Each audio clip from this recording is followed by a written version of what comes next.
चरण स्पर्श करें मगर टाइम नहीं था। चरण स्पर्श किए रवाना हो। ऐसा करना, भीड़ भड़का रही है, थोड़ा एक लाइन में आई, कर्म दत्त वगैरह 2-3 स्टाफ के लोग खड़े हो जाएंगे। जो भी चरण स्पर्श करने के लिए आगे आए हैं वो ये ध्यान रखें कि अपने मानस में ये बात बनी रहनी चाहिए कि गुरुदेव जी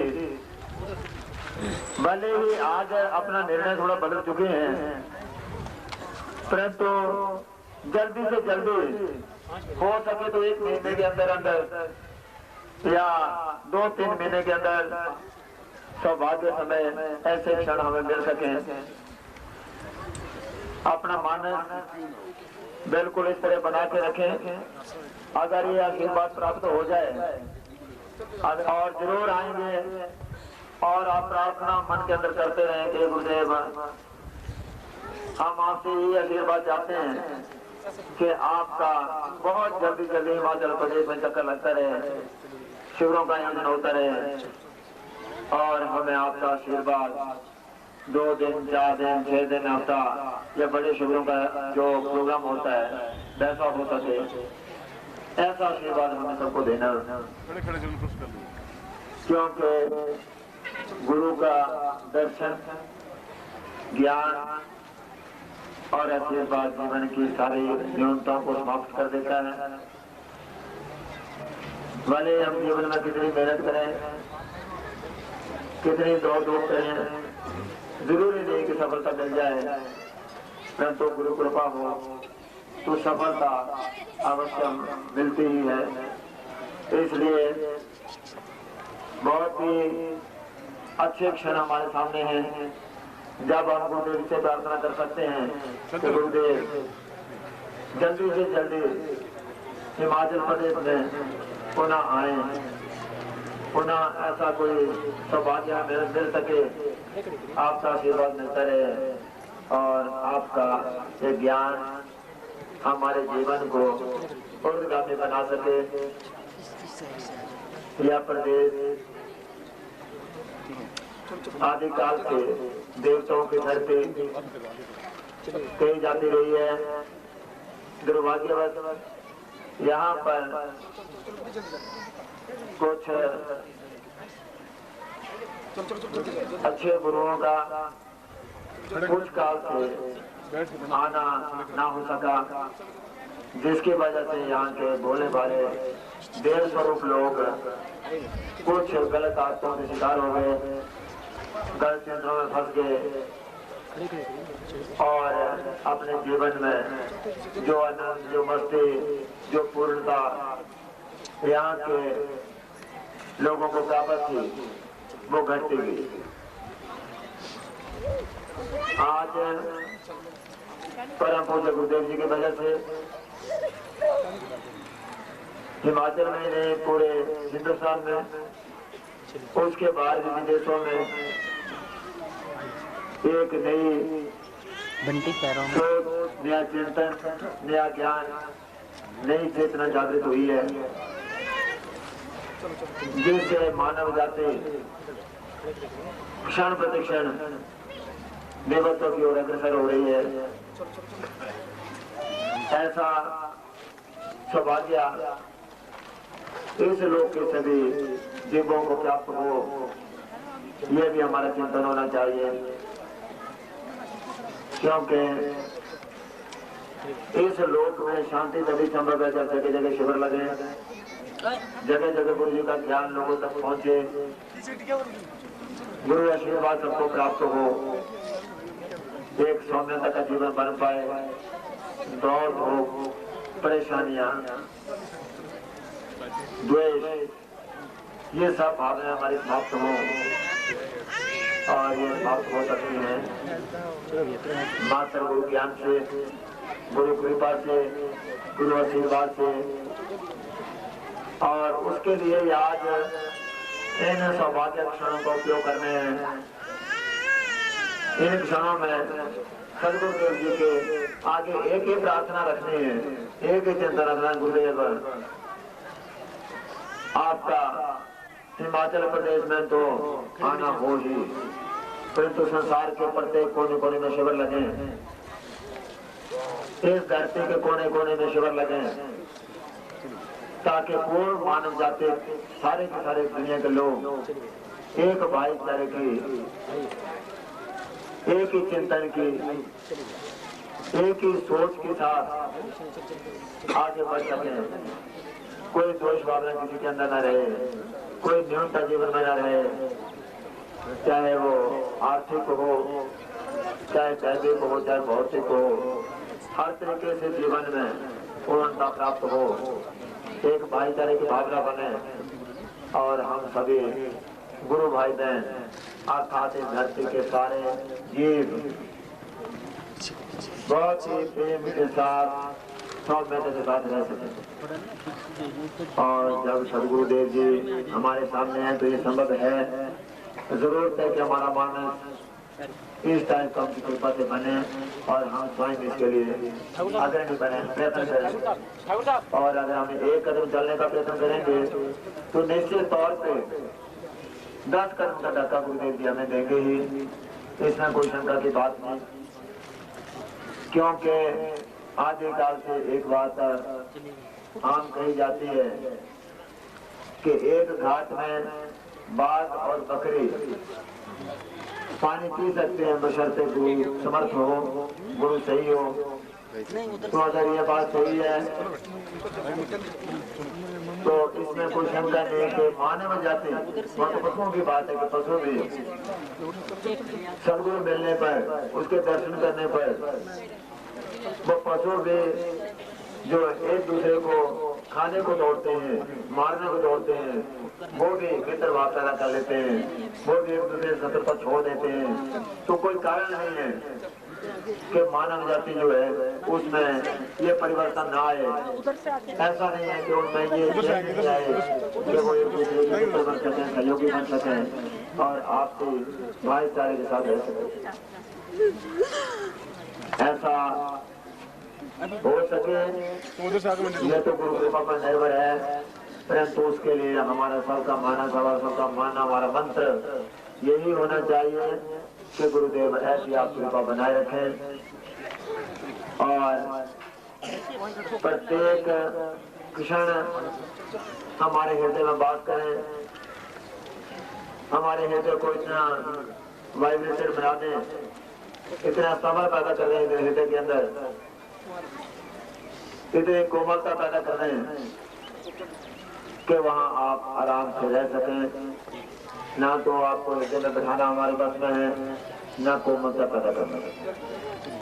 और ये दोनों चीजें सदगुरुदेव से मांगी जा सकती हैं और ये हमें प्राप्त हो इसके लिए समय जरूर लगता है।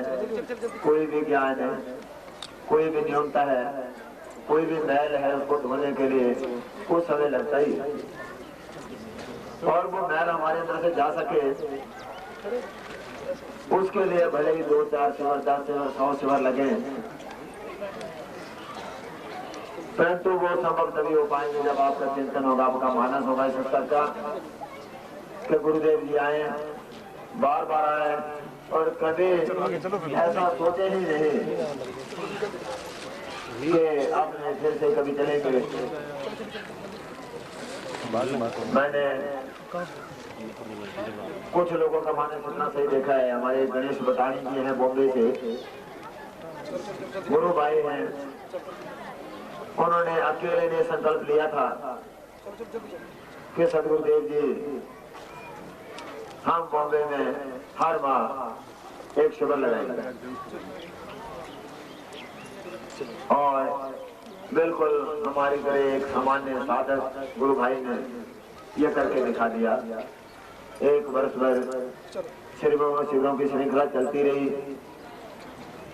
तो अगर वहां ऐसे हो सकता है, यहाँ भी हो सकता है। जरूरत है कि आपके अंदर एक निस्वार्थ भाव मानव जाति के प्रति हो, कल्याण की भावना हो, भाईचारे का चिंतन हो। और ये चिंतन हमें आप नजर आ रहा है।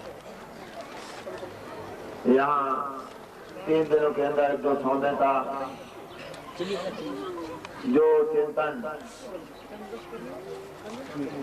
आपका सबका मिला, देखा, उससे ये निश्चित तौर पे कहा जा सकता है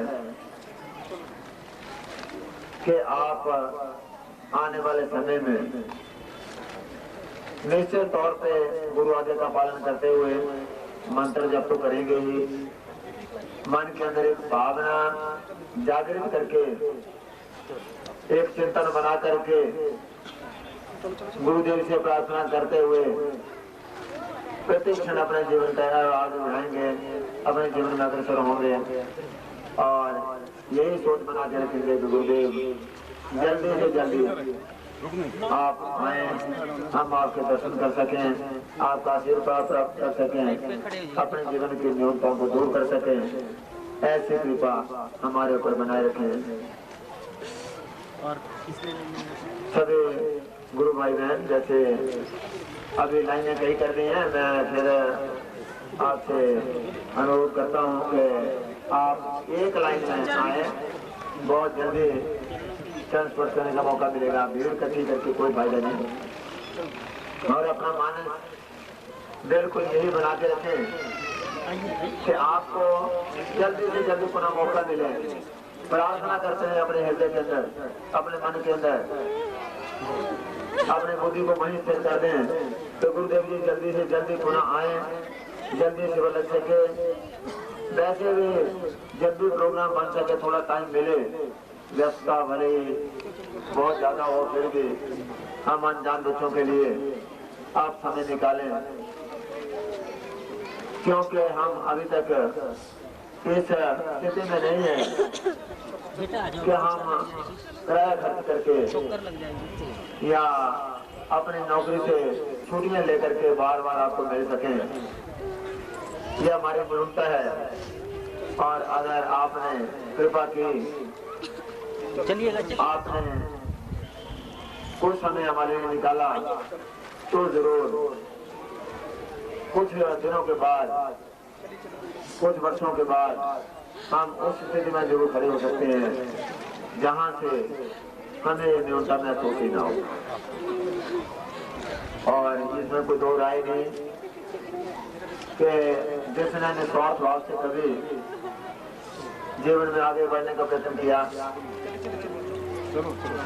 जिसने भी निस्वार्थ भाव से गुरु कार्य को किया, उसके जीवन में कोई न्यूनता रही नहीं। और गुरुदेव से कुछ मांगने की बात होनी नहीं चाहिए। ये अलग बात है कि पुत्र होने के नाते पिता से कुछ मर्यादित मांग की जा सकती है, परंतु वो मर्यादा होती है। अगर शिष्य की बात की जाए तो शिष्य की तो मर्यादा बिल्कुल अलग होती है। और आज कम से कम मैं बहुत संतुष्ट हूँ इस बात से कि सदगुरुदेव जी ने हमें शिष्य के बजाय पुत्र कहा। भले ही पुत्र का रिश्ता बहुत छोटा रिश्ता होता है, शिष्य का रिश्ता बहुत बड़ा रिश्ता होता है, परंतु हम इस काबिल अभी है ही नहीं कि अपने आप को शिष्य कह सकें। और पुत्र जो है गलती करता है, कोई बात नहीं, पिता समझा देता है। शिष्य को गलती करना ही नहीं चाहिए। शिष्य तो तभी है जब शिष्य बात बिल्कुल बिना सोचे, बिना अपनी बुद्धि का प्रयोग किए जो आज्ञा मिले कर दे, और हम ऐसा नहीं कर पाते। हमें कोई आज्ञा मिलती है तो हम 100 बार सोचते हैं। सचमुच हम पुत्र हैं और कितने दिन लगे, कितने वर्ष लगे, कितने जन्म लगे, ये हमारा सोचने का विषय नहीं है। परंतु ये जरूर है कि पुत्र रहते हुए अगर आशीर्वाद बना रहे तो जरूर कभी न कभी, किसी न किसी क्षण, किसी न किसी समय देर से हम शिष्य बन सकते हैं। और शिष्य का मतलब है पूर्णता की ओर बिल्कुल अग्रसर, पूर्णता के बिल्कुल नजदीक बैठा हुआ एक शिशु। और इस साधना शिविर में जो नाम रखा गया था उसका उद्देश्य था ही लक्ष्य साधना शिविर। लक्ष्य लक्ष्मी भले ही शक्ति देवी चलिएगा मैसेज जो भी है, परंतु मूल रूप में हर चीज के कई अर्थ होते हैं। इसलिए भौतिक रूप में या शब्दों की भाषा में मन में जो लक्ष्य होता है उसमें अपनी ताकत को लगा देने की क्रिया लक्ष्मी क्रिया कहलाती है। लक्ष्य मां और ई तो जो हमारे लक्ष्य होते हैं जिनमें हमें सफलता नहीं मिलती, अगर उनको हम पक्का मन में बना के रखें, हर क्षण हमारे मन में वो लक्ष्य बना रहे और उसमें अपनी शक्ति को लगाएं और उसमें अपना जो जड़ शरीर है उसके बजाय शक्तियुक्त शरीर हो, शिवमय होकर के पूर्ण शक्ति के माध्यम से उस कार्य को संपन्न करें तो हम जीवन में सफलता प्राप्त कर सकते हैं। और ऐसा जीवन में संभव तभी हो सकता है जब गुरु कृपा प्राप्त हो। इसीलिए क्योंकि सदगुरुदेव जी ने हिमाचल का प्रोग्राम आने का बनाया था घूमने फिरने के लिए और उसी का लाभ आप लोग उठा सके हैं। शिविर के रूप में शिविर की व्यवस्था नहीं थी पहले, केवल घूमने के लिए आने का प्रोग्राम था और आपका सबका अनुरोध, सबका चिंतन यहाँ ला करके इस शिविर में यहाँ गुरुदेव जी को पहुंचा सका। आपका प्यार, आपका अनुरोध, आपका चिंतन कितना महान है, इसका एक उदाहरण आज सबके सामने है। आगे के लिए आपके जीवन में, हमारे जीवन में ऐसा ही चिंतन बना रहे, ऐसी ही सोच बनी रहे, इसी ढंग से हम जीवन में आगे बढ़ सकें और गुरुदेव जी का आशीर्वाद प्राप्त कर सकें, ऐसा प्राय हमारा प्रयत्न रहना चाहिए। और गुरु चरणों में एक ही भावना के साथ हमें नमन करना चाहिए। गुरुदेव हमारे जीवन में पूर्णता दें, हमारी न्यूनताओं को समाप्त करें, भले इसके लिए हमें। सद्गुरुदेव डॉक्टर नारायण दत्त श्रीमाली जी के दुर्लभ वीडियोस, पुस्तक, पत्रिका एवं साधना की निःशुल्क दीक्षा प्राप्त करने के लिए नीचे लिखे हुए नंबर पर वीरल पटेल जी को व्हाट्सएप पे अपना नाम और अपने शहर का नाम लिखकर भेजें। धन्यवाद।